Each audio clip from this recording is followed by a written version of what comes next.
Bonsoir, bonsoir et bienvenue à toutes et à tous pour Déconfinons le débat, une série de débats pour parler du monde d'après en présence de plusieurs représentants de formations, la gauche démocratique et sociale, la gauche républicaine et socialiste, Génération, la France insoumise, le Parti communiste français et les radicaux de gauche.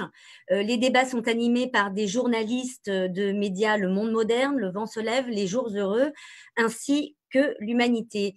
Cette deuxième soirée, après la crise sanitaire hier soir, sera consacrée à la crise géopolitique. Vaste programme. Avant d'introduire le sujet, je voudrais tout d'abord vous présenter nos invités par ordre alphabétique. Christakis Georgiou, qui est chercheur en sciences politiques et au sein de la revue Démocratie et Socialisme de la gauche démocratique et sociale. Bonsoir Christakis. Gaëtan Gors, bonsoir. Gaëtan Gors, qui est animateur national de la gauche républicaine et socialiste. Bonsoir Gaëtan Gors. Bonsoir. Pierre Laurent, sénateur, président du Conseil national du Parti communiste français. Bonsoir Pierre Laurent. Bonsoir. Jean-Luc Mélenchon, qui est président du groupe de la France insoumise à l'Assemblée nationale. Bonsoir Jean-Luc. Bonsoir.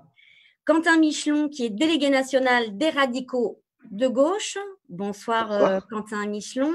Et enfin, Roberto Romero, qui est conseiller régional d'Île-de-France et qui représente Génération.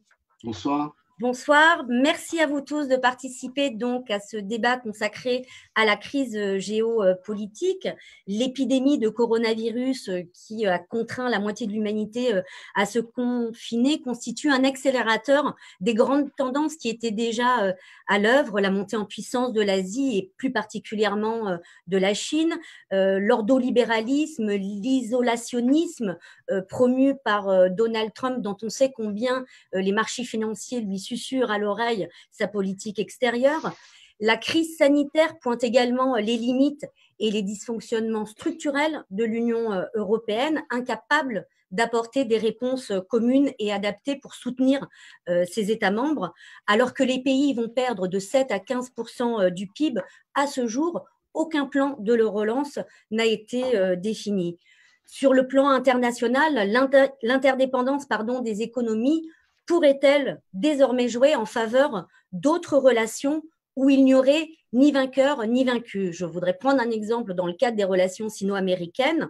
Alors que la Chine représente 17% du PIB mondial, peut-on croire qu'un ralentissement économique de Pékin n'aurait pas des influences sur les autres économies et singulièrement sur l'économie des États-Unis?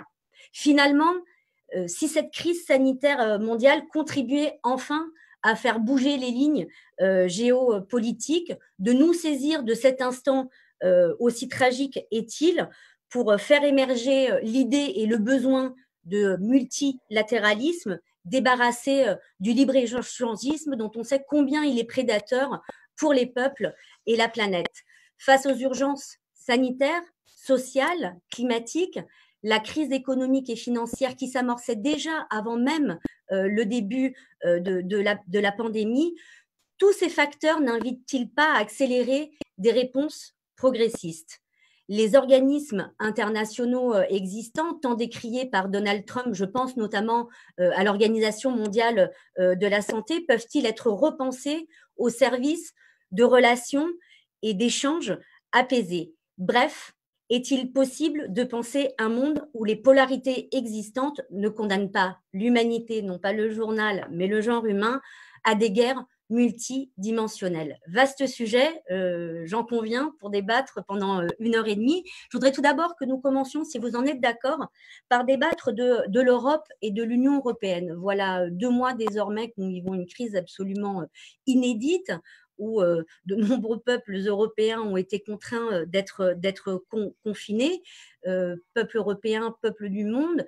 Selon plusieurs ONG, je pense notamment à Oxfam, si aucun plan n'est trouvé, plus de la moitié de l'humanité pourrait sombrer dans la pauvreté. C'est vrai également des peuples européens. Or, à ce jour, l'Union européenne semble dans une impasse, incapable d'apporter des réponses concrètes pour aider les États membres à faire face aux crises sociales et économiques qui s'amorcent.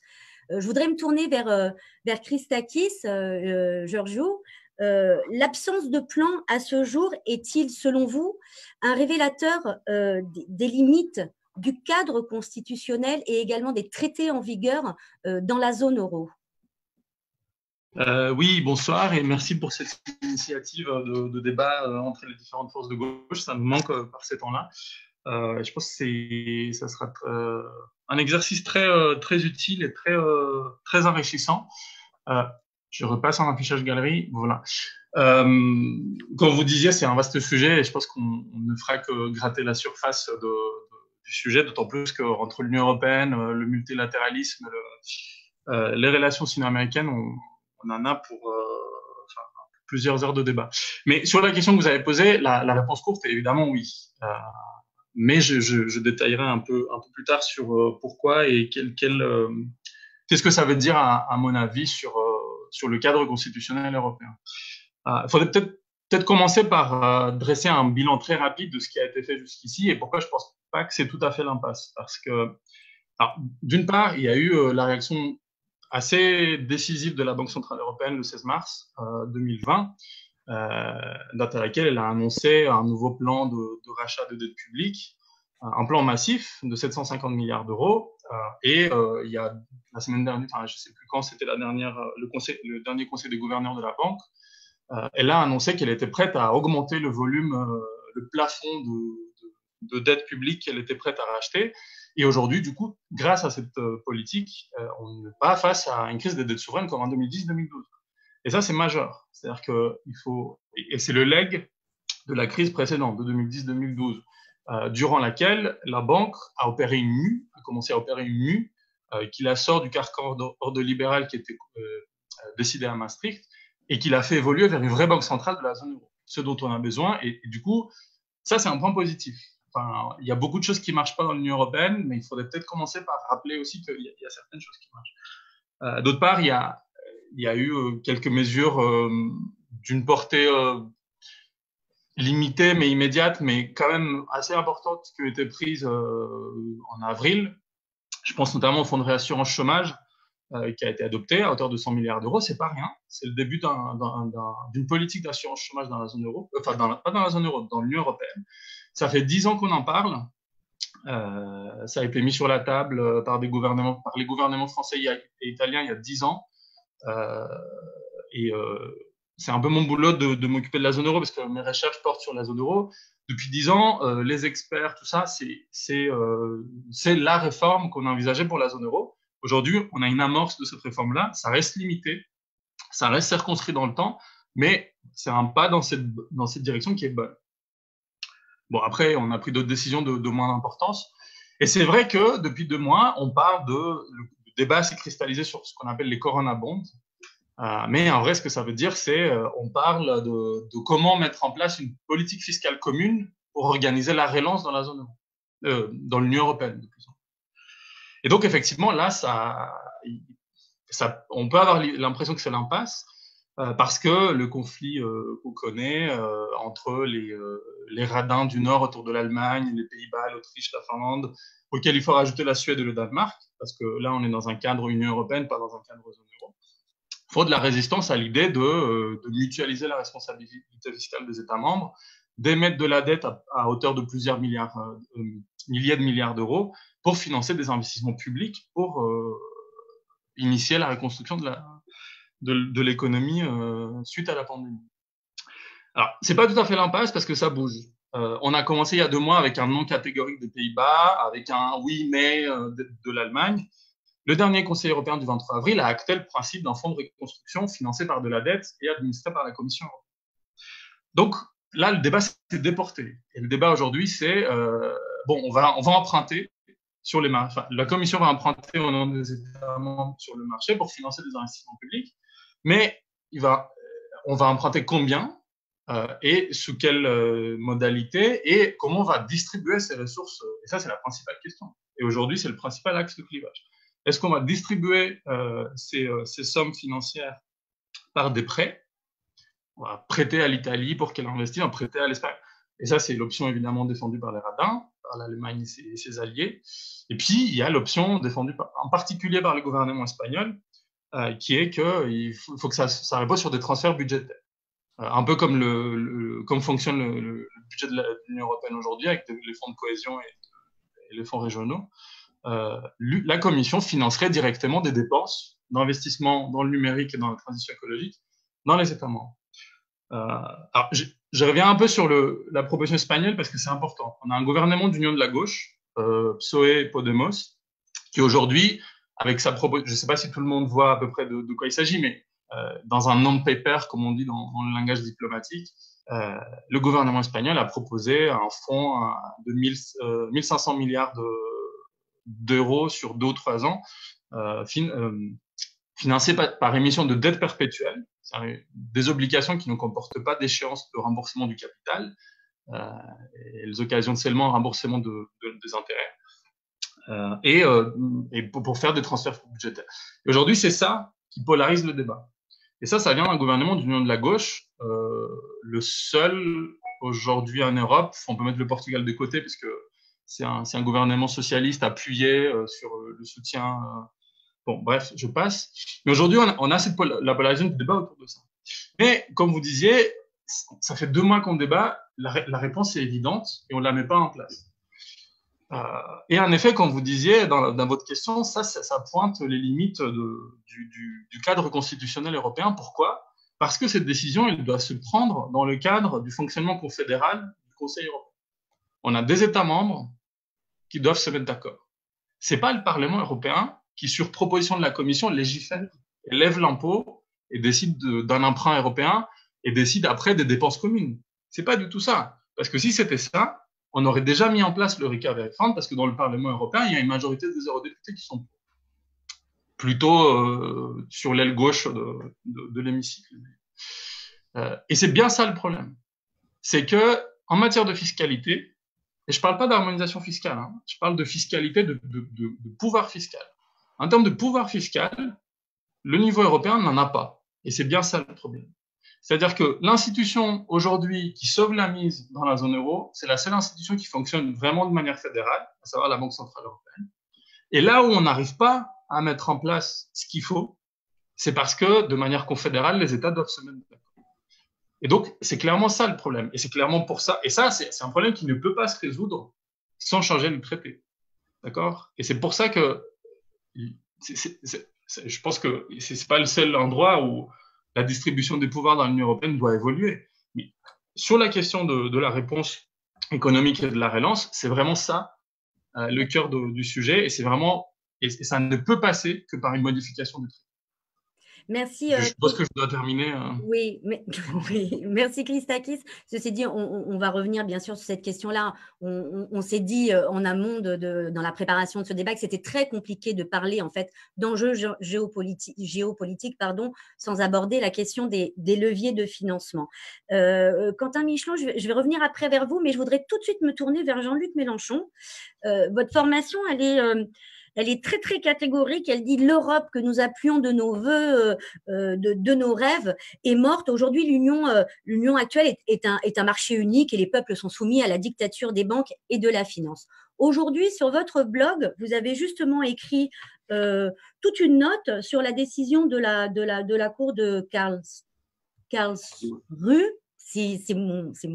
Sur justement cette question centrale, épineuse et fondamentale de la dette. Alors, oui, alors le tour est un peu changé, mais ça me va. Oui, parce que je pense que ça répondra mieux. Bien sûr. Non, mais pas de problème, Cathy. Attendez, j'essaye d'appuyer en même temps pour voir tout le monde. Bon, moi, je ne crois pas on ne peut pas analyser l'Union européenne comme si c'était un objet politique constant, sans histoire, et qui ne serait pas un objet aligné dans des contextes géopolitiques et des contextes de rapports de classe. Dans un premier temps, l'Union européenne est une construction pour endiguer la supposée volonté de puissance de l'URSS. C'est comme ça que ça a été construit, le reste, ce sont des histoires. Et ensuite, après l'effondrement de l'URSS, le rapport de force s'est tellement dégradé du point de vue du camp du travail, quoi qu'on pense par ailleurs de l'URSS, que les dominants de l'époque, notamment le président Bush, ont pensé que l'heure était venue d'un nouvel ordre mondial. Et la structure européenne est devenue une structure de mise en ordre néolibérale des peuples de l'Europe et de leurs États.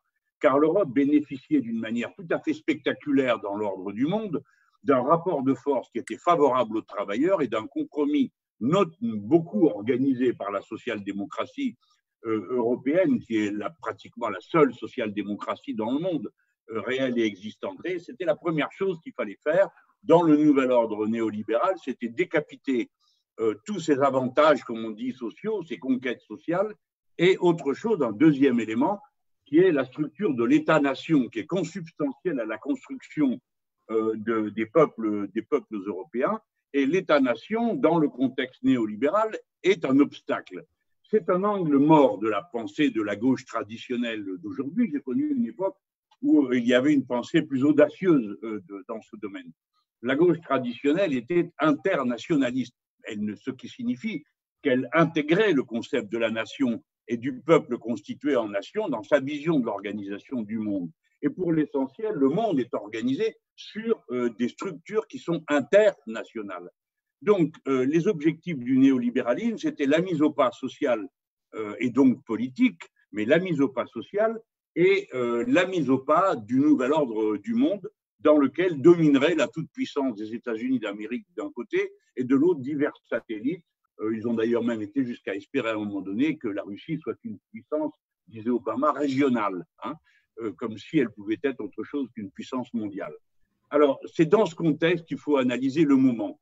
La mise en ordre se fait toujours autour d'un État central. Et depuis la période de la victoire des États-Unis sur l'URSS, eh bien, c'est l'ordolibéralisme qui l'emporte en Europe, c'est-à-dire comme ligne directrice, l'ordre économique n'est pas discutable, il n'est pas un ordre politique, c'est un ordre en soi. Il doit être séparé, constitutionnalisé, et on ne doit plus y toucher. C'est la tentative de 2005 de projet de constitution européenne, et depuis, c'est le mouvement permanent qui a un leader en Europe, l'Allemagne, et qui bénéficie, l'Allemagne, d'une espèce de préjugé, et comme toujours, ce sont les attributs de la puissance, que de dominer l'imaginaire des autres. Si bien que quand on regarde l'Allemagne avec les lunettes des gens qui sont complaisants à l'égard de son régime, eh bien, il y a l'Europe du Nord qui serait prospère, travailleuse, sérieuse, se lève le matin tôt et se couche le tard soir au travail. Et puis, il y a le Club Med, comme disent les Allemands eux-mêmes, les dirigeants allemands eux-mêmes. Le Club Med, c'est la France, l'Italie, l'Espagne, qui mangent des spaghettis en jouant de la mandoline, les Français, etc. En réalité, à l'intérieur de cet espace, il y a une compétition de puissance. Et il faut rappeler que si l'Allemagne est la première puissance dans l'Union européenne, si elle a été la première à s'émanciper de ses liens obligatoires avec l'Europe, puisque la moitié maintenant de son commerce est mondialisé, alors qu'avant, c'était même pas 30%, hein, au début de la séquence néolibérale. Pour le reste, la deuxième, la troisième et la quatrième économie du continent, c'est la France, l'Italie et l'Espagne, qui sont considérés par le business allemand comme des concurrents. Ce qui a été détruit avant toute chose à la suite de la cure d'ordolibéralisme qu'on s'est tapé, c'est l'industrie française, c'est l'industrie italienne, c'est l'industrie espagnole, tandis que l'industrie allemande n'a cessé de se renforcer. Alors, il faut faire très attention, et je le fais lorsque je manie ces idées, parce qu'en France, c'est un sujet qui est tabou. On parlait de la nation, parlait de la souveraineté, et vous classez immédiatement parmi les nationalistes, dénoncer la volonté de puissance des Allemands, faites-vous un belliciste, partisan d'une nouvelle guerre. Donc, ce sont des concepts à manier avec prudence. En Allemagne, ils n'ont pas ce genre de pudeur. Ils discutent ouvertement de la question de savoir si ça les intéresse d'avoir un euro de l'Europe du Nord pendant qu'il y aura un euro de l'Europe du Sud. Mais chez nous, ces débats ne peuvent pas avoir lieu et du coup, les puissants en France ont pu se cacher sous l'aile allemande pour faire avancer leur stratégie ordolibérale. Et M. Macron est une sorte de caricature de cette volonté depuis sa réorganisation des relations sociales en renversant le principe de faveur dans le Code du travail en juillet 2017, jusqu'à sa politique de destruction de l'État-nation en France, en détruisant les services publics ou en imposant, heureusement, elle n'a pas eu le temps de le faire, hein, sa réforme constitutionnelle de droit à la différenciation. Bref, je vais conclure sur cette question en répondant de la manière suivante. La dette est la camisole de force qui sert à paralyser l'action des États-nations de l'Union européenne. La dette n'existe pas. La dette perpétuelle peut être proclamée demain matin, si on le veut, c'est-à-dire la congélation de tous les titres de dette qui qui sont aujourd'hui d'ores et déjà possédés par la Banque centrale européenne, qui n'a pas le droit d'aider les États, mais qui a le droit de leur prendre des intérêts. Donc ça représente 18% à 20% de la dette française. Pratiquement tout l'accroissement de la dette que nous avons connu dans l'épisode coronavirus pourrait être congelé demain matin. Et de même, la Banque centrale pourrait racheter. Bon, c'est la raison pour laquelle, dans le programme L'Avenir en commun, qui fait la suite du programme L'Humain d'abord de 2012, nous proposions une conférence sur la dette souveraine en Europe pour négocier ce passage à la congélation des titres de dette. Le signal que nous recevons de la Cour de Karlsruhe est exactement inverse. C'est de dire non seulement nous ne le permettrons pas, mais nous exigeons qu'on en revienne à la ligne ordolibérale, disent les Allemands. La Banque centrale européenne n'a pas à racheter des titres de dette des États souverains. C'est donc la catastrophe organisée pour la France, l'Italie, l'Espagne, les trois principaux concurrents de l'Allemagne. De la même manière, ça sera vraiment mon dernier mot, la secousse politique va être terrible sur la structure même des États-nations. C'est la raison pour laquelle certains ont commencé des processus de démembrement.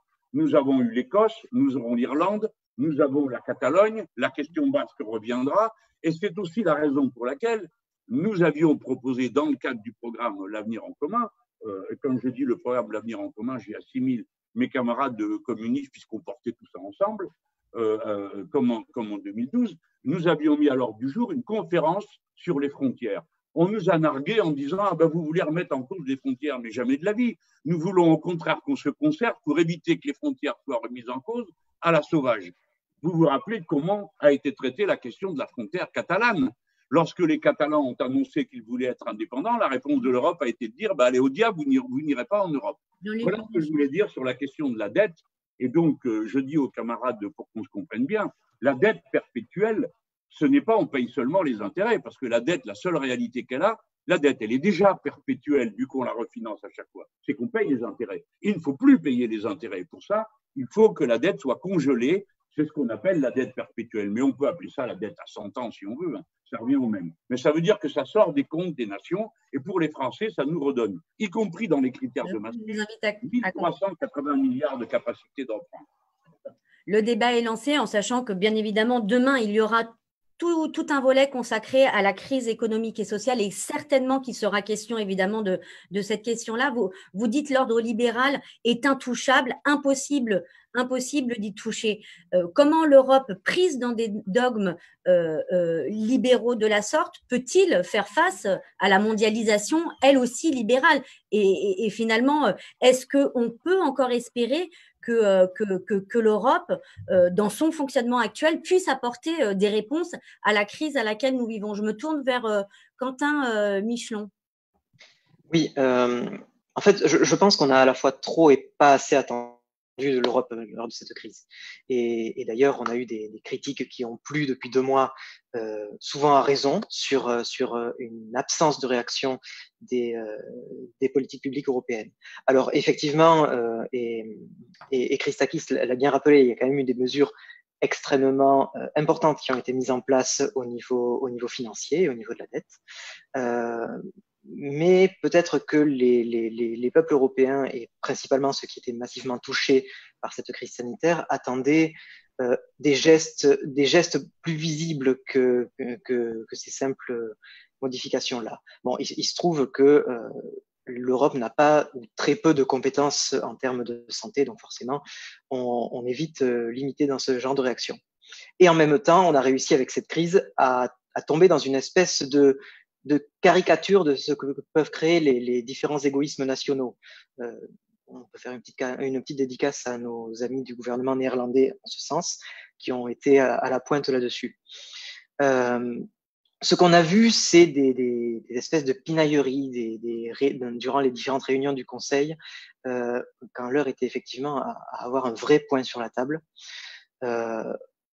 Et donc voilà, le constat que l'on a pu tirer de cette crise, il est pas surprenant, il est pas nouveau. C'est que l'Union européenne, quand il a fallu avoir une action visible et énergique sur la scène internationale, c'est un nain géopolitique, un nain qui s'est fait marcher dessus dès que la loi du plus fort a prévalu. Et ça, on l'a vu notamment quand on avait les Américains qui ont fait des détournements de masques sur le tarmac des aéroports chinois. Nous, on était complètement le bec dans l'eau. Et ça, c'est une constante de politique étrangère des grandes puissances. Les États-Unis, c'est extrêmement visible maintenant avec Trump, mais ils font ça depuis des années. La politique étrangère russe, c'est encore pire. Et la politique étrangère chinoise commence à le faire. On voit notamment les tweets récents de l'ambassade de Chine en France qui montraient bien qu'au final, le mot diplomatie commence à être un peu vidé de son sens et surfait actuellement. Donc voilà, le constat, il n'est pas flatteur pour les dirigeants européens qui sont très anciens monde, plus royalistes que le roi et plus libéraux que les États-Unis au final. Alors à la question, l'Europe est-elle à même d'avancer des réponses et des alternatives? Ce que j'ai envie de répondre, c'est oui, mais il faut qu'il y ait un projet alternatif à proposer. Parce que sans projet alternatif, il n'y a aucune raison pour que les gens qui nous dirigent aujourd'hui, qui dirigent cette Commission européenne et la majorité des pays européens prennent enfin la porte. Ce projet alternatif, ça ne peut être qu'une réponse de gauche, ça ne peut être une réponse des différentes gauches. L'autre point de la question qu'il fallait vraiment souligner, c'est peut-on proposer des alternatives dans le cadre du fonctionnement actuel? Et là, à mon sens, on est sur une question qui est à double tranchant. Puisque la question au final, c'est peut-on tendre vers un fonctionnement plus démocratique, premièrement, et deuxièmement, peut-on, dans le cadre actuel, avoir quand même des réponses vers un programme plus à gauche? Donc, sur le premier point, le fonctionnement plus démocratique, évidemment, on ne peut pas le faire sans réforme des traités. Et ça, c'est les questions qu'on va se poser sur comment lutter contre certains États qui mettent en place un dumping fiscal massif, comment s'assurer qu'on puisse se passer de l'unanimité dans certains domaines, et notamment le domaine fiscal, comment on peut encore aujourd'hui priver les parlementaires européens d'un droit qui est élémentaire, c'est celui de déposer un projet de loi ou un projet de directive en l'occurrence. Comment on peut avoir encore le chef de l'exécutif européen, le président de la Commission, nommé par des porte-clauses dans des marchandages interétatiques. Tout ça montre que sur ces points-là, effectivement, il y a besoin de réformes institutionnelles. Mais ça, c'est des critiques qu'on peut aussi dire de l'État français, en fait, puisque sur le fonctionnement institutionnel, on a beaucoup à redire, notamment le fait qu'on ait un homme providentiel élu tous les 5 ans et qui cumule une bonne partie des pouvoirs, la place assez insignifiante accordée à l'opposition dans notre pays, le fait que les compétences aujourd'hui soient extrêmement nationalisées et qu'on ait très peu de transfert de compétences vers les régions et encore moins de moyens financiers transférés aux régions. Et enfin, la place du scrutin majoritaire, évidemment, qui reste un point assez important dans la place accordée aux oppositions. Mais en fait, dans les faits, le cadre actuel nous permettrait déjà au niveau européen d'avoir un certain nombre d'avancées notables qui donneraient une vraie puissance géopolitique, puis c'est quand même le sujet aujourd'hui, une vraie puissance géopolitique à l'UE. 2 exemples précis, la question des règles de concurrence, puisque aujourd'hui elles sont tellement dogmatiques qu'elles nous empêchent d'avoir l'émergence de champions économiques européens. Et aujourd'hui, concrètement, on ne pourrait plus refaire Airbus si on le voulait. On l'a vu avec cette histoire de fusion Alstom-Siemens qui en était l'exemple concret. Et le second point, c'est la question des aides d'État qui limite aujourd'hui drastiquement la capacité qu'aurait un État organisateur à mettre l'appui sur certains secteurs stratégiques. Et on a nos concurrents internationaux qui ne s'en privent pas en sens inverse. Donc, ils n'ont pas ce genre d'atermoiement et au final, ça montre bien qu'en fait, on cherche à être plus libéraux que les libéraux sur ce point-là. Donc voilà, s'il y a encore un point peut-être à aborder, c'est qu'on a vu qu'aujourd'hui, l'UE est un nain géopolitique. Il y a peut-être la possibilité de réformer ça avec ou sans réforme des traités, mais surtout, la question qui va se poser, c'est quel intérêt on a d'avoir aujourd'hui une Europe puissance géopolitique? Parce que c'est ça, en fait, la question centrale. Qu'est-ce qu'on attend de cette Europe? Et pour moi, la question va être qu'est-ce qu'on peut apporter via une Europe puissance géopolitique? Aujourd'hui, la force de l'Europe, c'est sa normativité, c'est-à-dire sa capacité à produire du texte juridique. On en rit entre nous, on rappelle les normes sur la courbure de la banane, mais aujourd'hui, c'est ça notre force, c'est notre capacité à dire à Apple, eh ben, vous, quand vous vendez un téléphone, il faut qu'il y ait un chargeur avec. C'est bête, mais aujourd'hui, Apple se plie à ça. Quand on dit il faut que les plateformes qui diffusent du contenu culturel respectent le droit d'auteur européen, ben voilà, ça fait partie des contraintes que Google est censé respecter. Donc voilà, c'est notre arme géopolitique, elle est là, c'est le droit. Et on peut y faire passer un certain nombre de messages. Ces messages, ensuite, qu'est-ce qu'ils vont être? On a des messages qui vont être… Je vous invite à conclure. 3 secondes, je finis. Les messages qu'on est en mesure de promouvoir aujourd'hui, de vraies mesures de gauche. C'est des mesures de protection de l'environnement. Aujourd'hui, la protection de l'environnement, c'est l'échelon européen. On ne peut pas le faire au niveau local ou national.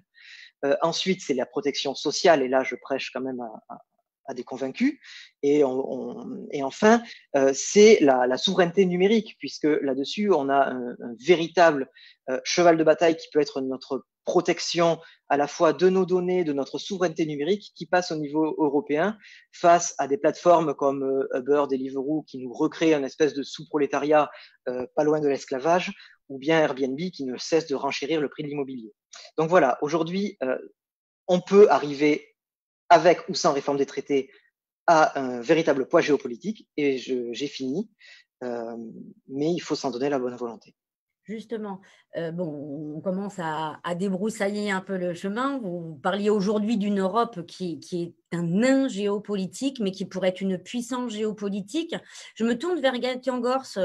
Cette Europe puissance géopolitique, comment pourrait-elle influer sur l'extraordinaire tension qui désormais structure les relations internationales? Je pense à la cristallisation des relations actuelle sino-américaine. Oui, bonjour. Bon, la question qu'on souhaite tous aborder à travers ces échanges, c'est de se demander si le moment est venu ou s'il va être plus favorable pour inverser le processus qu'on a connu depuis une trentaine d'années, qui a affaibli le poids des États, le poids des peuples, fait reculer les dépenses sociales, les systèmes de protection sociale, qui a mis en péril nos emplois industriels. Est-ce que cette crise va, d'une certaine manière, permettre un changement de rapport de force? C'est la question qu'on peut évidemment se poser. Et pour la poser, je pense qu'il serait intéressant de revenir un petit peu à ce qu'est l'origine de la mondialisation, pas tant évidemment dans ses processus techniques, la façon dont l'arrivée de nouvelles technologies l'a facilité, mais plus au fond dans la forme de consensus qui a accompagné cette mondialisation au départ, et un consensus qui est justement un consensus trouvé entre les États-Unis et la Chine. C'est le paradoxe de l'attention des tensions auxquelles nous assistons aujourd'hui, c'est que la mondialisation, au fond, s'est construite sur le rapprochement entre les États-Unis et la Chine.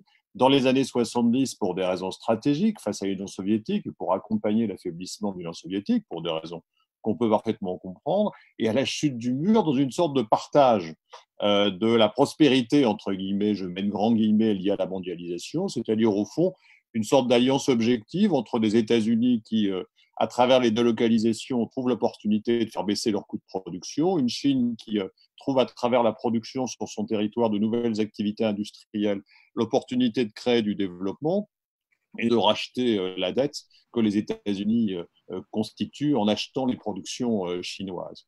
C'est cette alliance objective qui est en train de se fissurer. C'est intéressant d'observer qu'elle se fissure, cette alliance objective, au moment justement où la mondialisation fonctionne moins bien. On a eu la crise de 2008, qui a été un premier élément fort, et la crise du Covid, évidemment, avec les conséquences directes que ça peut avoir sur l'emploi et sur l'activité économique. Ce n'est pas un hasard si cette difficulté, si ces tensions montent à ce moment-là. On se pose en Chine, à Pékin comme à Washington, des questions. On fait bilan d'une certaine manière, plus ou moins incomplet, de ce qu'a pu rapporter cette situation. Côté américain, et c'est l'élection de Trump, on voit les conséquences sur l'industrie américaine, sur l'emploi industriel, et puis on se pose aussi des questions sur la perte de contrôle de certaines compétences stratégiques. Côté chinois. On voit aussi les inconvénients d'une dépendance à l'exportation. Puis il y a cette crainte, évidemment, très forte que les États-Unis s'opposent au fond au développement de la Chine à un moment donné, mettent en jeu ses intérêts, y compris sur des approvisionnements stratégiques, et donc la nécessité pour la Chine de reconsidérer, en tout cas de réfléchir au type de rapport qu'elle peut entretenir avec les États-Unis. Tout cela, évidemment, dans un contexte lié à des personnalités, celle de Xi Jinping comme celle de Trump, qui ne facilitent pas forcément les choses. Alors cette tension, cette remise en question de cette forme d'alliance objective qui pouvait exister entre les deux, qu'il ne faut jamais perdre de vue, parce que tout ça ne s'est pas développé par le hasard des choses, elle est évidemment aujourd'hui source d'incertitude, de difficultés, de doutes, et donc d'instabilité du système international accrue au moment même où la crise du Covid se développe. Côté chinois, on voit bien que cette interrogation sur l'équilibre du système que la Chine a promu avec les États-Unis jusqu'à présent, je dis bien objectivement, se traduit aussi par une forme de montée du nationalisme, de recherche de cohésion idéologique à l'intérieur du pays en agitant le courant nationaliste, en cherchant aussi une forme de cohérence idéologique autour du Parti communiste, beaucoup plus qu'au cours des dernières années auxquelles on avait assisté.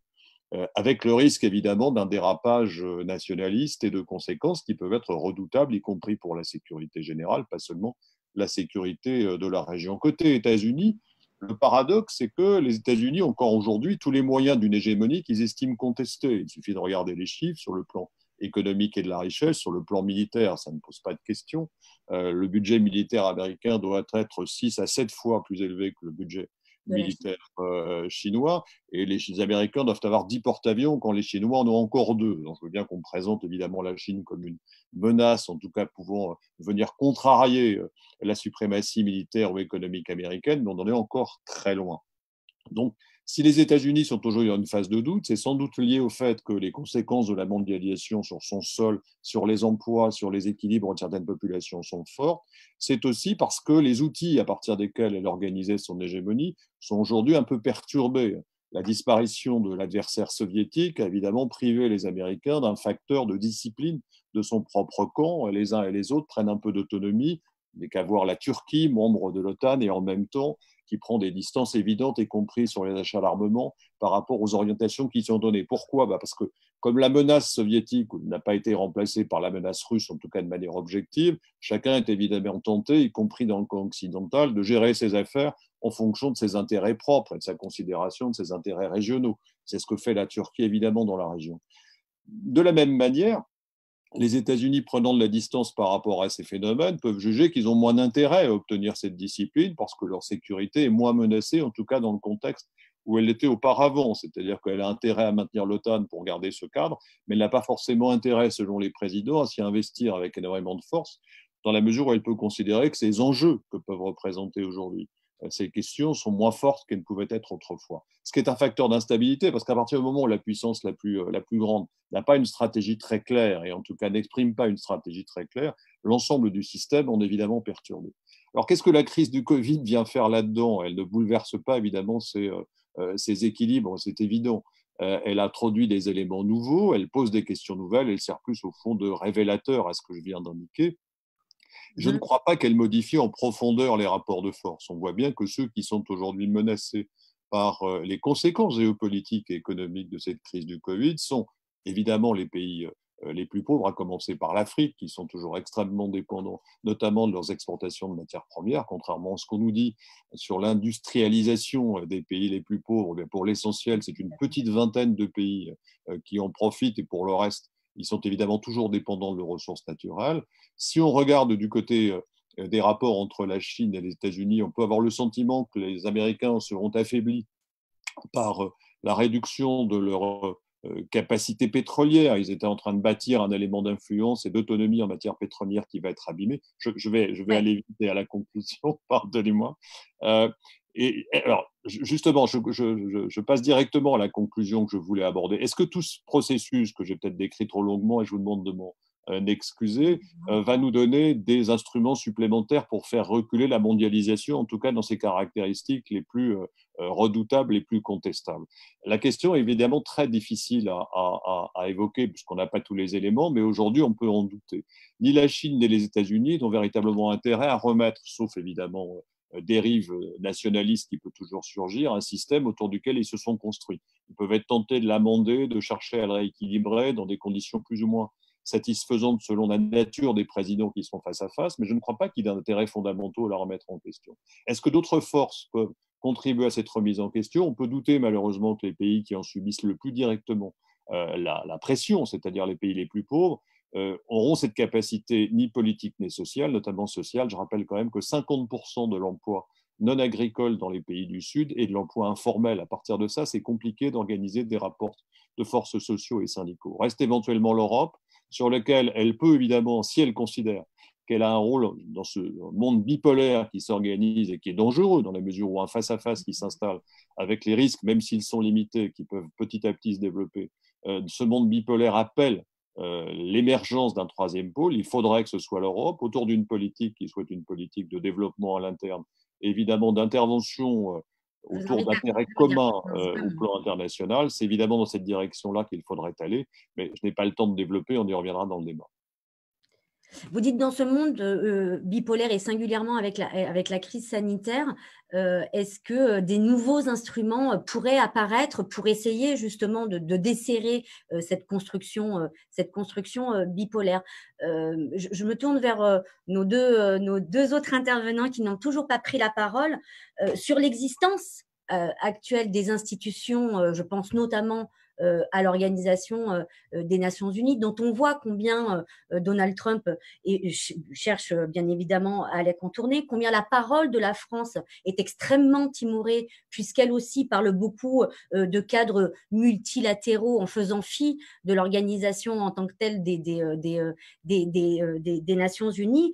Est-ce qu'on est en capacité aujourd'hui, est-ce que cette crise, elle peut aider à dépasser la logique des chocs et finalement de réasseoir les bases de ce qu'étaient les organisations internationales et singulièrement de l'Organisation des Nations Unies? Je me tourne vers Pierre-Laurent. Je vous ai vu, Jean-Luc Mélenchon. Non, le problème, c'était juste que le son s'était coupé. Voilà. Ah, pardon, excusez-moi. Non, je reste bien sage.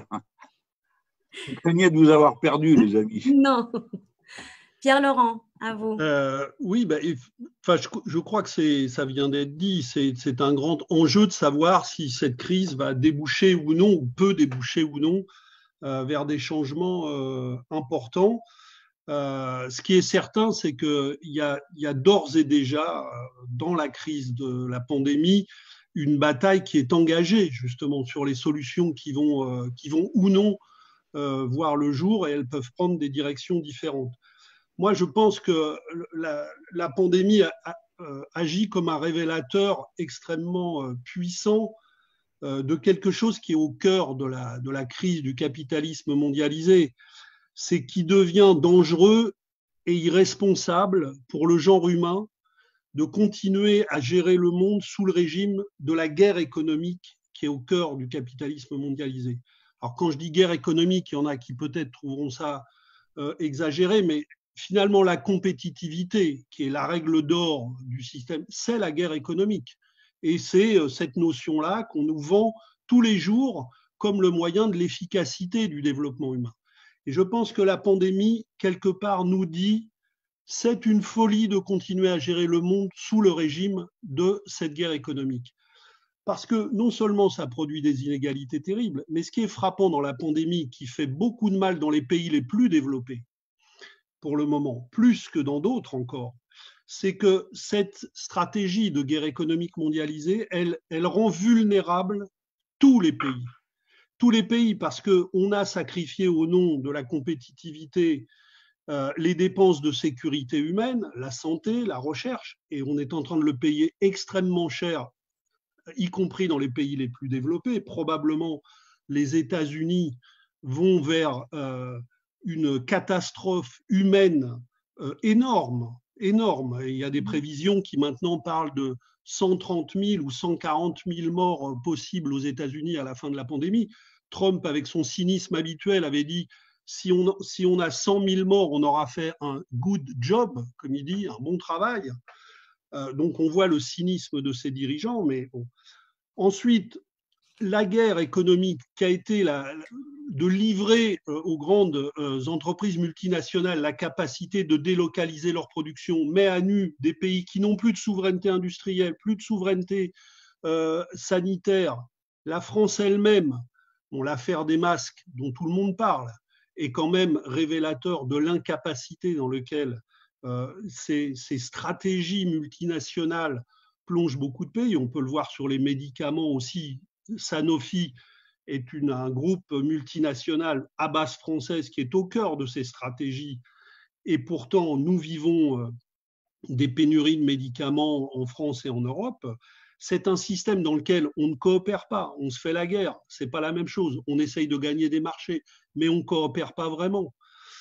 Voilà, on est au bout de ce système et je crois que la pandémie, au bout, non pas qu'il ne vaille pas et qu'il peut durer, mais on est dans des impasses profondes et je pense que la pandémie met à nu ce problème. Donc en fait, je pense que la bataille qui va prendre un nouveau tour, parce qu'elle existait déjà, c'est est-ce qu'on peut s'engager vers un autre horizon de civilisation humaine? Parce qu'on se posait déjà la question pour le climat, on se posait la question pour le développement des guerres sur toute la planète, et maintenant on a la pandémie. Donc on voit bien qu'on est face à des enjeux de civilisation majeurs. Moi, je pense qu'il va falloir aller vers un nouvel ordre du monde qui soit une alliance de nations et de peuples qui retrouvent de la souveraineté. Et effectivement, l'idée de la nation, c'est une idée qui doit être présente dans cette nouvelle horizon du monde parce que ce sont des échelons de souveraineté possibles, accessibles par les peuples, mais ça doit se combiner effectivement, et j'en viens à votre question, à des cadres multilatéraux qui donnent du pouvoir sur la mondialisation.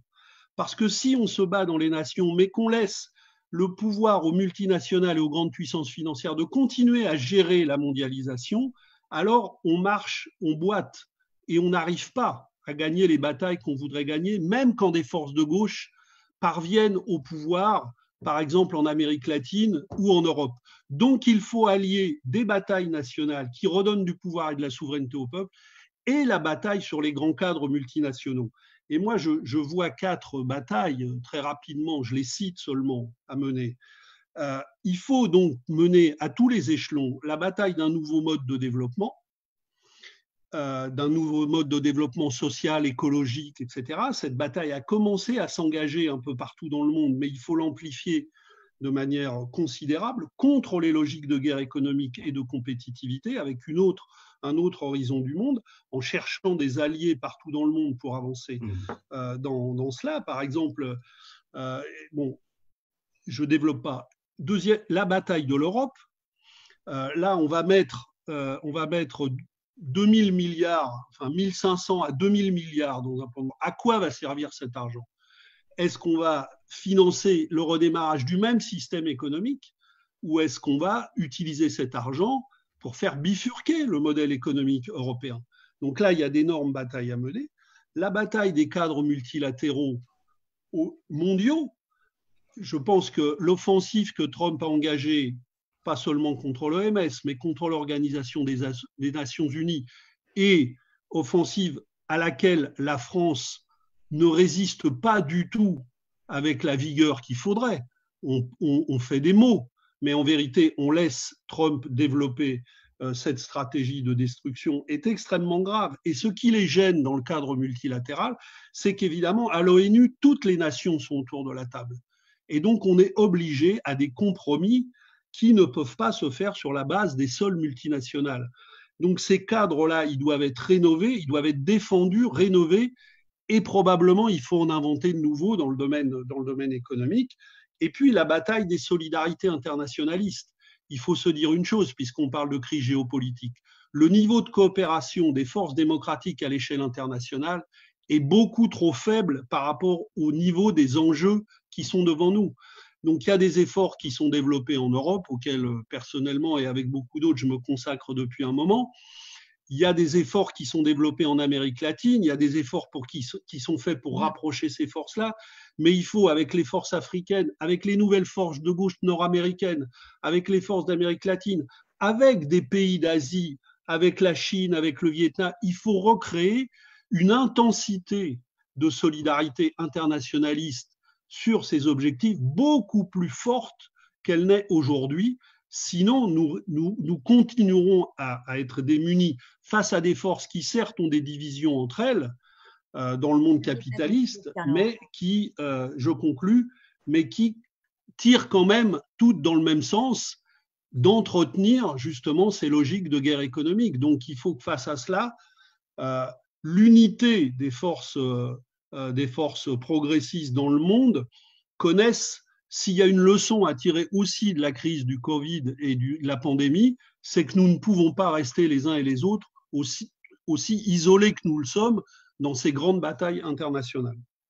Merci beaucoup, Pierre-Laurent. Je crois que nous avons commencé à bien jeter les bases de ce débat-là, de ce nouvel ordre du monde qu'il faudrait construire. Je me tourne vers Roberto Romero, puisque nous sommes dans le côté internationaliste aussi et international de cette soirée. Votre formation Génération dit « Nous ne voulons pas sortir de la crise, nous voulons fonder un nouveau monde ». J'ai presque envie de vous dire comment est-ce qu'il est possible de concilier à la fois la remise en cause de cette mondialisation libérale que l'ensemble des intervenants dénoncent, le besoin de relocaliser des productions qui sont gages aussi de souveraineté et d'efficacité, tout en ne prenons surtout pas le repli, mais au contraire des coopérations qui sont fondamentales, notamment en direction des pays du Sud.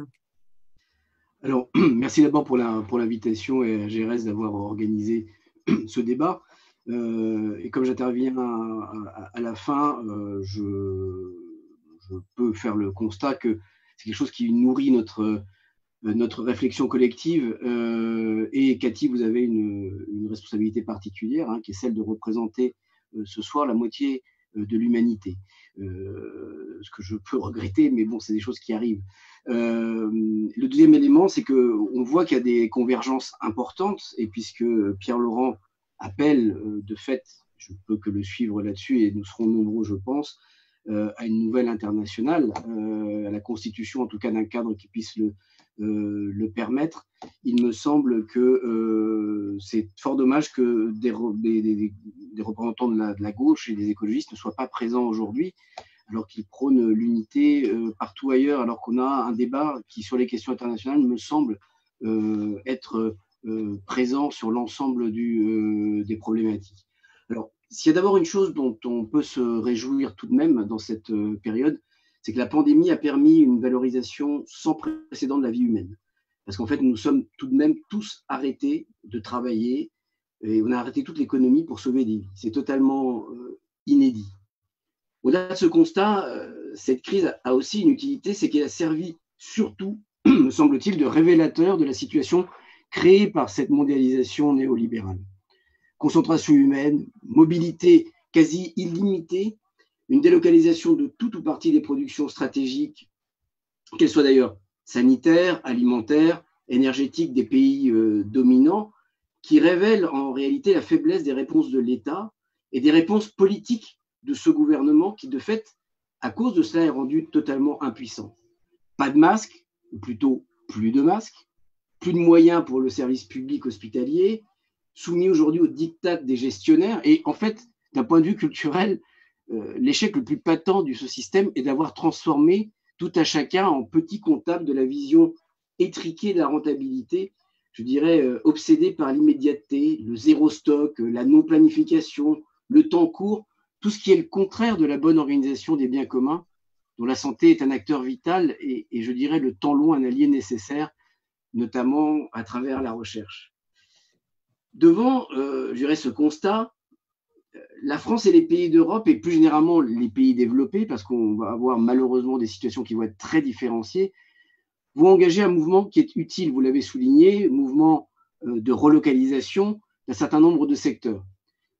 On peut s'en réjouir, je m'en réjouis, mais comme vous le pointez dans votre question, Cathy, cela n'épuise pas le sujet.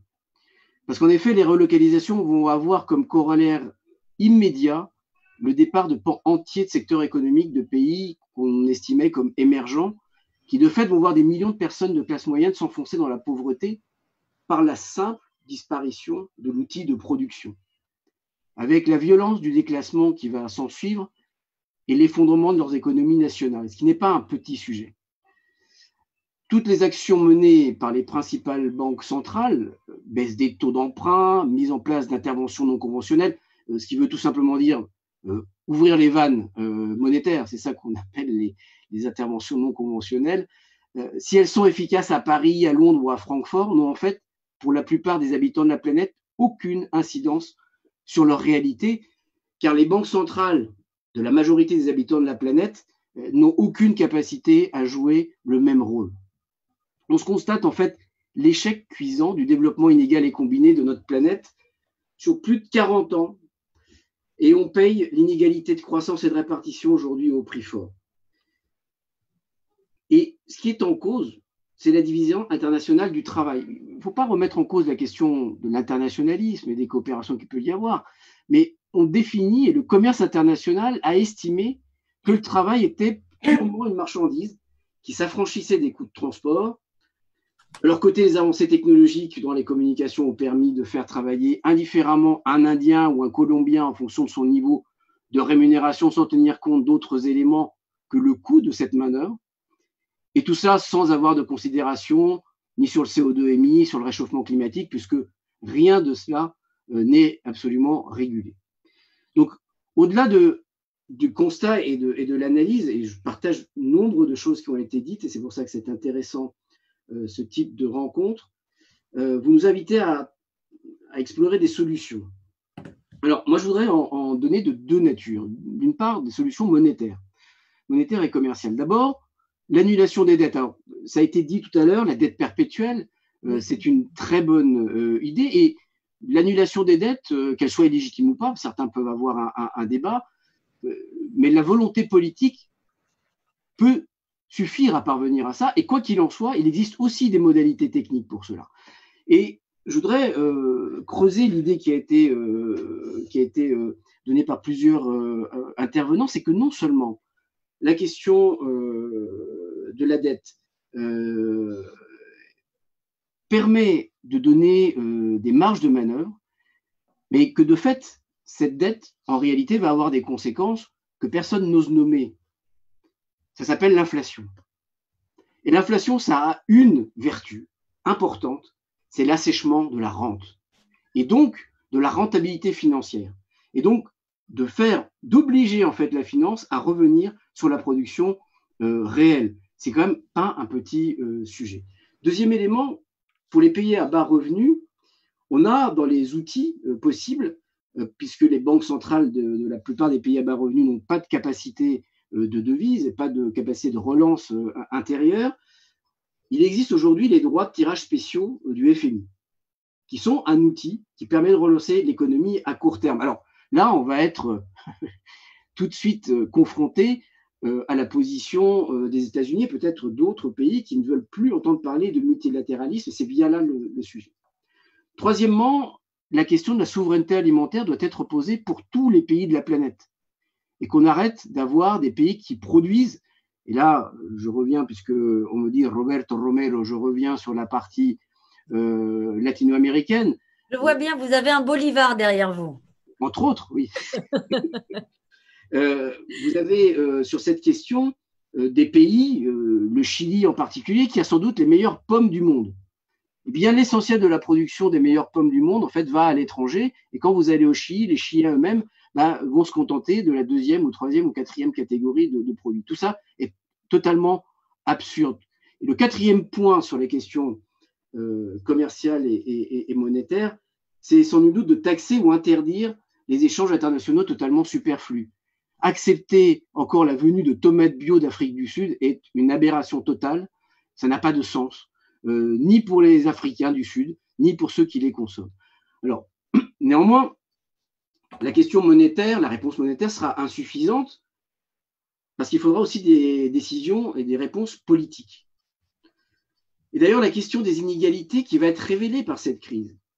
Parce qu'on nous a raconté que les inégalités entre les pays étaient en train de se réduire, sauf qu'à l'intérieur même des pays, les inégalités, elles, se creusent. Et cette réalité de l'inégalité va venir achever le trompe-l'œil de la mondialisation heureuse que nous avons vendue pendant 30 ans. Et dans les propositions que je veux mettre sur la table, il y a d'une part, ça a déjà été dit, en Europe, la mutualisation des dettes. Et ça, c'est un sujet éminemment politique parce qu'on va toucher soit à l'indépendance de la BCE, soit à la question de l'unanimité dans les choix qui sont faits du point de vue économique.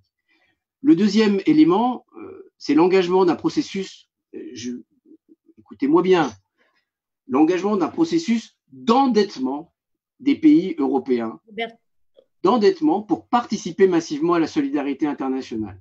En Europe, cela se dirigera sans doute en priorité vers l'Afrique pour de simples raisons de proximité géographique et culturelle, mais cela devra aussi aller au-delà parce que cette crise ne va pas s'arrêter aux frontières et la véritable réplique grave sera la conséquence sociale des populations qui vont être poussées par l'effondrement de leur pays, qui viendront toquer à la porte des pays les plus riches, avec au bout du bout, si on ne fait rien, le racisme et le repli sur soi. Et enfin, dernière proposition, j'arrive et je finis, la rémunération juste à ceux qui apportent une utilité sociale. On doit avoir la possibilité de revoir l'échelle des salaires et ça ne doit pas être un scandale par rapport à ce que chacun apporte à la société. Alors, comme votre question était de savoir si nous voulions faire un monde nouveau, faisons le bilan. On annule les dettes, on répartit mieux les richesses, on crée les conditions alimentaires accessibles pour le monde entier, on assèche la rente et de fait on fragilise la rentabilité financière, on crée de la solidarité entre les pays européens et avec le reste du monde et on établit une nouvelle hiérarchie des priorités où le bien vivre, la collaboration et l'utilité sociale sont le primat. Je ne suis pas sûr qu'on ait totalement accouché d'un monde nouveau, mais on peut peut-être commencer à espérer la venue des jours heureux. Merci beaucoup, Roberto. Merci à vous tous d'avoir essayé de tenir les créneaux horaires. Moi, je n'ai pas parlé d'un monde nouveau parce que je considère que le monde nouveau, il est dans celui-là et que c'est dans celui-là qu'il va falloir éminemment travailler. Vous avez tous fait l'effort d'essayer d'apporter, de formuler des propositions concrètes ou du moins des pistes de travail, j'ai envie de dire. Comment fait-on désormais ? Comment fait-on pour effectivement bousculer, changer les règles qui régissent aujourd'hui l'Union européenne ? Comment peut-on intervenir à l'échelle planétaire ? Je disais dans mon propos introductif combien les marchés financiers dictent aujourd'hui la politique extérieure, pour ne prendre que cet exemple-là de Donald Trump. Est-ce que les peuples sont aujourd'hui en mesure, en capacité et peuvent s'opposer à cette puissance financière extrêmement nuisible. Il est 19h05, je propose qu'on refasse un tour. Oui, c'est terrible, je vois Jean-Luc Mélenchon qui fait « Oh là là, on n'y arrivera jamais », vous avez raison. On refait un tour sous forme de propositions un peu plus concrètes, de pistes. Ce débat, après tout, s'inscrit dans on va dire, les tentatives, les amorces de rencontres communes des différentes formations de gauche. Et je crois que c'est surtout aussi une invitation à poursuivre, bien évidemment, le débat. Est-ce qu'on refait dans le sens inverse ou on commence par Christakis? Parce que ça fait très longtemps qu'on ne vous avait pas vu. À vous, Christakis. Oui. Je serai un peu intraitable. Au bout de 2 minutes, je commencerai à m'agiter. D'accord. 2 minutes, c'est très court. Donc, vous proposiez de revenir un peu sur des mesures concrètes qu'on peut proposer, etc. Du coup, je vais peut-être continuer sur la question européenne. Parce que pour moi, l'avenir, c'est autour de 3 grandes politiques qu'il faut mettre en œuvre.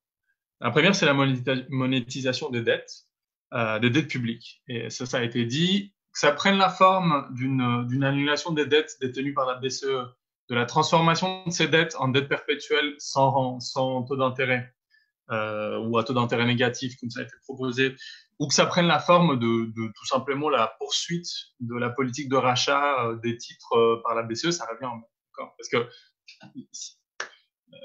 si la BCE annule les dettes publiques qu'elle détient sur son bilan, ou qu'elle ou qu'elle crée de la masse monétaire pour assurer des coûts de refinancement bas aux États, ça revient au même. C'est-à-dire qu'on mobilise le bilan de la banque pour assurer des coûts de refinancement bas aux États membres, et donc c'est de la monétisation.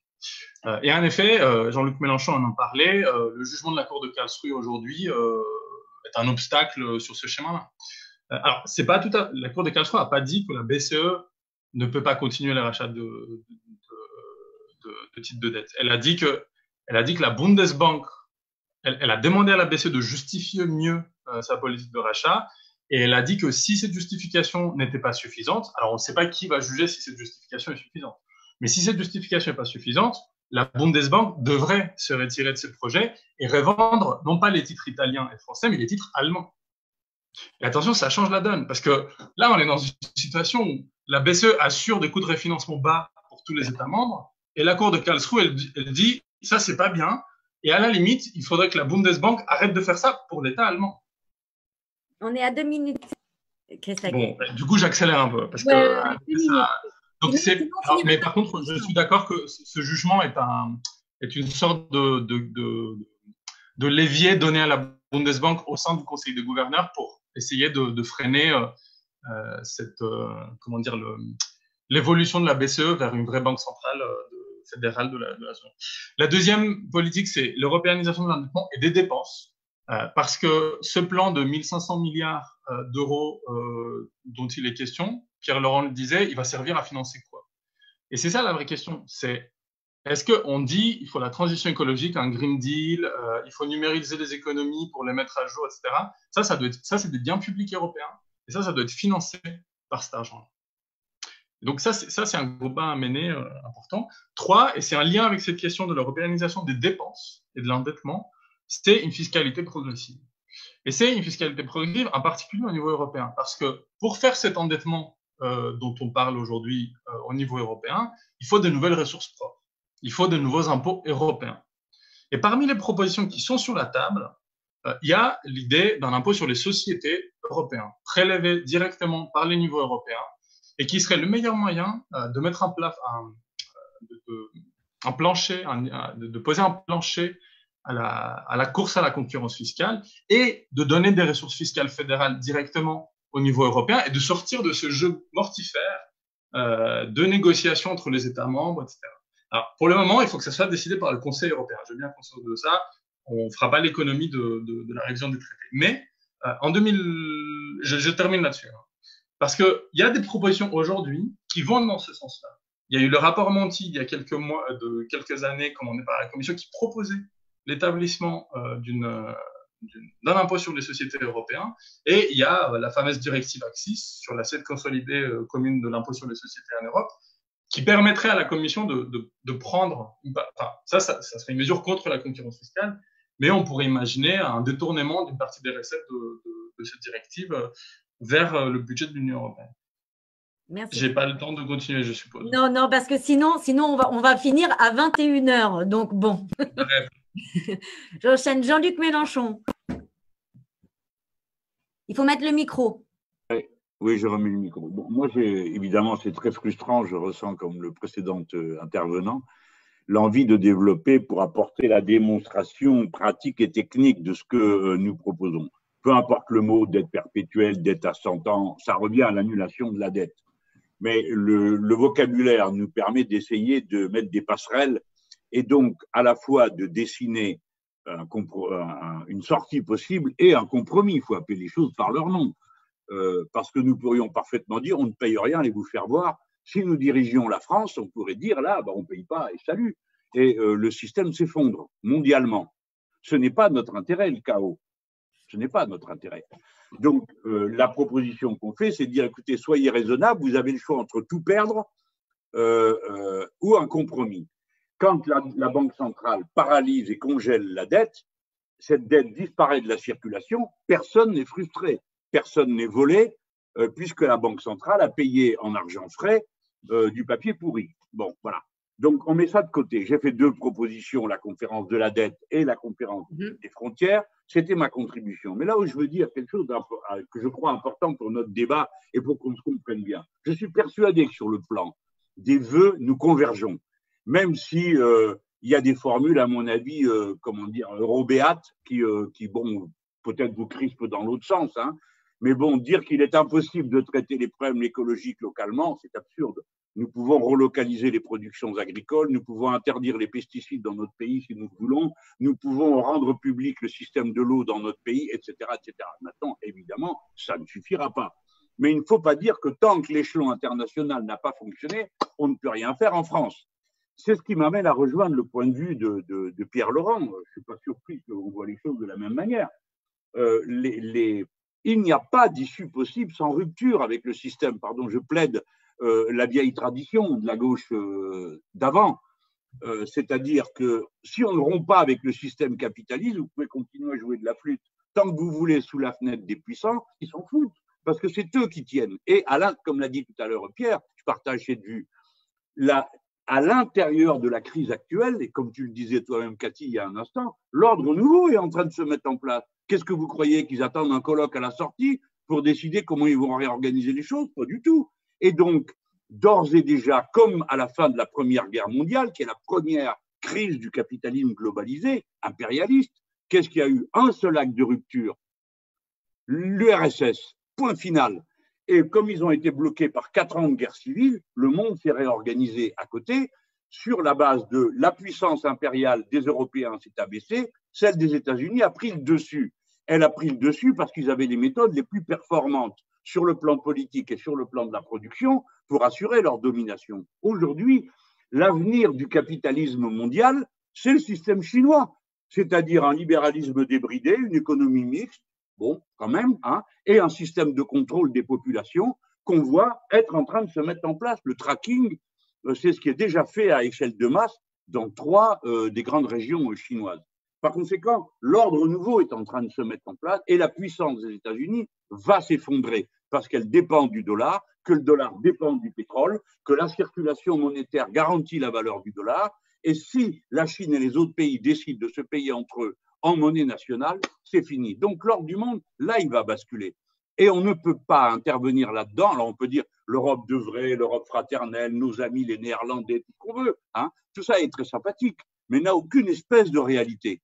La seule réalité, c'est si une puissance européenne décide la rupture, non pas avec l'Europe, mais avec ce cadre-là. Et donc qu'elle prend en main l'organisation d'un nouvel ordre. Et là où on se retrouve aussi avec Pierre, pardon, ça ne dépend pas de structure. Elles existent. Les structures mondiales de multilatérales, ça s'appelle l'ONU. Il y a la CNUSED, il y a le PNUD, il y a tous ces organismes existent et sont formidables. Ce qu'il faut, c'est un rapport de force politique, avec des forces politiques. Chavez nous avait proposé de faire une internationale. Pierre, moi et quelques autres, on a dit, bon, c'est pas tout à fait notre idée, hein, on voit les choses autrement. Mais l'idée, c'est quand même une coordination des forces qui permettent de renverser le rapport de force. Mais pour ça, il faut aussi être capable de défendre ses alliés. Cuba, le Venezuela ne sont pas des ennemis. Et les abandonner à leur sort aujourd'hui, c'est un acte extrêmement grave qui désorganise encore le peu de rapport de force que nous pouvons avoir avec les Nord-Américains, parce que les Nord-Américains, ils savent que sous les pieds des Vénézuéliens, il y a la première réserve de pétrole du monde. Voilà pourquoi je voulais vous dire ces choses. Le clivage et la rupture, c'est la nécessité d'une rupture avec le capitalisme financier transnational. Si nous ne rompons pas avec ça, tout le reste, c'est de la musique. Et si vous espérez que la raison l'emporte dans l'histoire, depuis Hegel, on a choisi une autre voie. Je vais vous couper, mais vous avez bien fait de soulever la question du Venezuela et de Cuba, 2 pays qui affrontent des sanctions économiques absolument terribles dans un contexte d'épidémie et qui les privent de ressources indispensables pour soigner leur population. Quentin Michelon, c'est à vous. Ah, voilà, j'y arrive avec le micro. Oui, alors déjà, si j'ai laissé entendre que l'écologie était complètement impossible à mettre en place au niveau local, je suis désolé, ce n'était pas mon intention. Au contraire. Je n'ai pas accusé de ça, on ne croit pas ça. Hein. Allez, on y va. On essaye de... Donc, au contraire, on avance. Au contraire, mon point là-dessus, c'était, et de façon beaucoup plus large, c'est de dire que notre intérêt aujourd'hui, c'est d'avancer sur toutes les prises de position qui seront faites au niveau, à l'échelon hiérarchique le plus adéquat. Pour ce qui est de l'exemple de l'écologie, évidemment, avoir une action extrêmement locale à la fois sur l'eau, à la fois sur l'agriculture, sur les pesticides, c'est tout à fait logique. Maintenant, ce qui aura le plus d'impact aujourd'hui sur les changements climatiques, ça va être des actions régionales et mondiales. C'est pour ça que aujourd'hui, on a besoin à chaque échelon de prendre en compte celui qui sera le plus rationnel. Et c'est ce qui nous a manqué dans cette crise, puisqu'on a pu constater qu'on avait délégué à des pays à 5-6 000 kilomètres de là la production d'éléments sanitaires de première nécessité, et que le jour où la crise est arrivée, eh bien, ça n'a pas raté. On a eu le bec dans l'eau. Donc en fait, c'est simplement ça, c'est mettre en place un système de subsidiarité qui rapproche systématiquement à l'échelon le plus bas et le plus adéquat l'ensemble des prises de décision. Merci Quentin, et alors je vous remercie doublement, c'est votre concision. Je n'accuse personne d'autre. Hein. Gaëtan Gorce, c'est à vous. Oui, moi j'ai déjà été très long précédemment, donc je passe mon tour. Hein. Très bien. Bon, Pierre-Laurent, un petit mot de conclusion? Pierre, il faut mettre le micro parce qu'on n'entend pas du tout.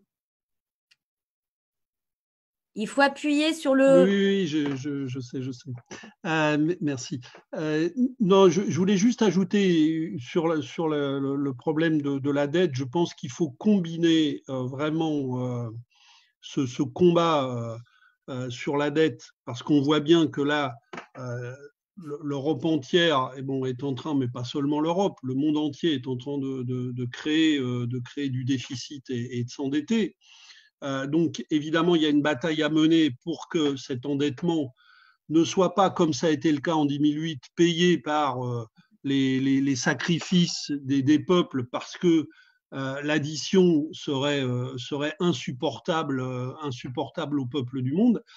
Mais il faut combiner cette bagarre à ce que je disais, c'est-à-dire l'utilisation de l'argent disponible et des richesses créées, l'accès au financement.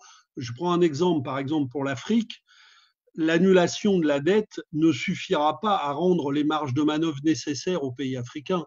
L'accès au financement pour le développement futur est au moins aussi important, si ce n'est plus. Donc il faut bien combiner les deux, et je pense que dans la bagarre européenne, il y aura la bataille sur la dette contre ceux qui vont essayer d'utiliser à nouveau cette arme pour la faire payer aux peuples européens, et il y aura la bataille sur l'utilisation des richesses. Et enfin, l'autre chose que je veux dire sur l'idée de rupture, je pense que de toute façon, c'est des chemins de lutte que nous devons emprunter, qui ne se jouent pas du jour au lendemain. Évidemment, il y a des moments d'accélération, des moments de rupture, mais c'est des batailles de longue haleine.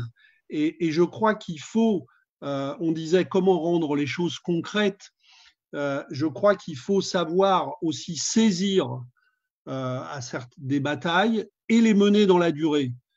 Je vais prendre un exemple, je ne sais pas si c'est le meilleur. On voit bien que les Américains, enfin Trump plus exactement, Trump vient de lancer une offensive contre l'OMS. Est-ce qu'on laisse faire ou pas? Je pense que dans la situation mondiale actuelle, ce serait une folie de le laisser faire. Donc, il y a une bataille à mener, quitte d'ailleurs à dire des choses sur les réformes nécessaires de l'OMS, mais pour défendre cet outil multilatéral, le rendre plus pertinent, obtenir les financements nécessaires des différents pays et défendre un cadre multilatéral pertinent pour la santé publique mondiale. Donc je pense que les batailles, on doit les engager dans la durée avec une vision qui soit la nôtre, parce que sur beaucoup de questions, je pense que la pandémie peut aider à faire évoluer les consciences. Mais évidemment, nous n'allons pas être les seuls à mettre des idées dans la bataille. Les adversaires vont en mettre aussi, et donc on sait très bien que les prises de conscience, elles peuvent avancer dans un sens ou se dégrader dans un autre. Donc je pense qu'il faut retenir surtout cette idée de se donner les moyens de bataille menée dans la durée, pour faire la démonstration d'autres solutions et puis gagner peu à peu et le plus vite possible, évidemment, et avec des ruptures importantes si c'est à chaque fois que ce sera possible, ces batailles. Mais je pense que la constance dans notre effort politique sera évidemment extrêmement importante dans ce moment-là. Avant de passer la parole à Roberto pour ses mots de conclusion, vous évoquiez, Pierre-Laurent, l'OMS et l'impérieuse nécessité, on le voit bien dans cette crise sanitaire, de le défendre. Je voudrais faire un pont avec l'intervention de Gaëtan Gors, qui a été, je crois, un des rares à parler des dépenses militaires. En 2019, les dépenses militaires s'élevaient à plus de 1700 milliards d'euros. Le budget de l'OMS, c'est 2 milliards. Voilà. Je passe la parole à Roberto Romero. Merci Cathy, c'est effectivement parlant et la stratégie américaine a toujours été depuis les années 40 d'avoir un budget qui soit l'équivalent de la somme de tous les budgets globaux de tous les autres pays et avec Gabji qui d'ailleurs a été financé par l'ensemble des pays qui ont acheté des bons du Trésor américain pendant les années 80. Double peine, je dirais. Alors, pour conclure simplement, on est dans une crise où, comme l'a dit Jean-Luc tout à l'heure, et l'équivalent, en tout cas, c'est une crise du système capitaliste, financiarisé, mondialisé aujourd'hui, et il faudrait faire appel au même type de solution à un moment donné. Et quand on parle de la mutualisation de la dette ou de l'endettement de l'Europe, quand je parle de ça, c'est tout simplement de replacer la question de la monnaie d'échange international en tant que telle et la place que devrait jouer ou pas l'Europe sur cette question-là. Parce que la reconstruction des États-Unis s'est faite, certes, en partie par rapport à leur capacité de production, mais aussi la volonté qui a été la leur d'imposer leur monnaie dans les échanges internationaux, et ça a été extrêmement puissant comme levier. Et d'ailleurs, c'est aujourd'hui, comme ça a été dit, la question du pétrole, qui est payé pour l'essentiel en dollars, est un sujet pour eux, vu comment les choses sont en train de leur échapper. Ensuite, bien entendu, on n'aura pas automatiquement un monde meilleur. Et je dirais la tribune qui est sortie hier ou avant-hier du patronat des 92 patrons montre bien que leur objectif est de se refaire la cerise sur la question écologique en escamotant totalement la question qui, à partir du 12 mai, deviendra cruciale pour l'ensemble des gens en France et qui deviendra cruciale dans le monde, c'est la question sociale. Quel est le travail que les gens vont avoir? Comment ils vont être payés? S'ils vont être payés ou pas? Donc, il faut faire attention à tout cela parce qu'on a un mouvement qui est déjà à l'œuvre dans le patronat qui va vouloir escamoter la réalité de la crise. Et moi, en tout cas, je rejoins Jean-Luc sur la question de savoir qui sont nos alliés et qui ne sont pas nos alliés.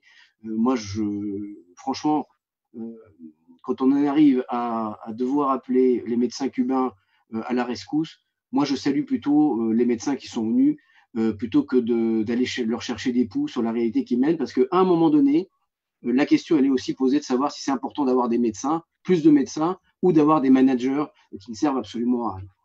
Voilà.